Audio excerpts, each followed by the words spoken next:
ଯେତେବେଳେ ଦଶରଥ ଦେଖିଲେ ଗୁରୁଙ୍କ ନିକଟକୁ ଗଲେ, ଗୁରୁଦେବ କହିଲେ, ଗୁରୁ ବଶିଷ୍ଠ କହିଲେ ରାଜନ ଆପଣ କହିଦେଲେ ହବନି, ତା ପାଇଁ ଗୋଟେ ପ୍ରାକ୍ ପ୍ରସ୍ତୁତି ଅଛି। ଜଣେ ଯୁବରାଜକୁ ଯୁବରାଜ ଭାବରେ ପଦବୀରେ ରଖିବା ପାଇଁ ଯଜ୍ଞ ବିଭିନ୍ନ ପ୍ରକାର କାର୍ଯ୍ୟକ୍ରମ ଅଛି। ରାଜ୍ୟରେ ପ୍ରଚାର ହବ, ରାଜ୍ୟ ମାନଙ୍କର ତୋରଣ ହବ, ପ୍ରଚାର। ଆମେ ସାଧାରଣ ଭାବରେ ଯେମିତି ଜାଣୁଛୁ ଗୋଟେ ରାଜା ପରିବର୍ତ୍ତନ ଛୋଟିଆ କଥା ନୁହେଁ, ତା ପାଇଁ ସମୟ ଦରକାର।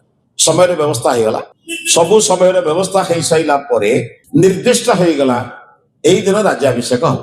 ଆପଣ ଜାଣିଛନ୍ତି ରାଜ୍ୟାଭିଷେକ ହବାର ଯେତେବେଳେ ପ୍ରସ୍ତୁତି ହେଇଗଲା, ଚାରିଆଡେ ପ୍ରଚାର ହେଇଗଲା, ଜଣିଏ ଲୋକ ଏଇ ରାଷ୍ଟ୍ରକୁ ପରିବର୍ତ୍ତନ କରିଦେଲା। ଜାଣିଛନ୍ତି ଆଜ୍ଞା, ଗୋଟିଏ ଗ୍ଲାସ କ୍ଷୀର, ଗୋଟିଏ ଗ୍ଲାସ ବିଷ। ଟିକେ ବିଦ୍ୱାନ ମାନେ ବିଚାର କରିବେ, ମା ମାନେ ବିଦେଶୀ ଭଉଣୀ ମାନେ ଅଛନ୍ତି, ବିଚାର କରିବେ। ଗୋଟିଏ ଗ୍ଲାସ କ୍ଷୀର, ଗୋଟିଏ ଗ୍ଲାସ ବିଷ, ଏଥିରୁ ବିନ୍ଦୁଏ ସେଥିରେ ପକେଇବା, ସେଥିରେ ବିନ୍ଦୁଏ ଏଥିରେ ପକେଇବା, ଦିଟା ଗ୍ଲାସ କଣ ହବ ସାର୍? ବିଷ ହେଇଯିବ। ବୁଝିପାରୁଛନ୍ତି? ଗୋଟାଏ ବିନ୍ଦୁ ବିଷର ଏତେ ଶକ୍ତି ଅଛି, ଗୋଟେ ଗ୍ଲାସ କ୍ଷୀରକୁ ସେ ବିଷ କରିଦେଇ ପାଇଲା, କିନ୍ତୁ ଗୋଟେ ବିନ୍ଦୁ କ୍ଷୀରର ଶକ୍ତି ନାହିଁ ଯାହା ବିଷକୁ ଆଉ କ୍ଷୀରରେ ପରିଣତ କରିଦେବ। ଦୁଷ୍ଟ ମାନଙ୍କର ଶକ୍ତି ବୁଝୁଛନ୍ତି? ଏ ଦେଶରେ ଦୁଷ୍ଟତା, ଦୁଷ୍ଟ ଗୁଣକୁ ବିରୋଧ କରିବା ପାଇଁ, ପ୍ରଚାର କରିବା ପାଇଁ ଏଇସବୁ ବ୍ୟବସ୍ଥା ହୁଏ।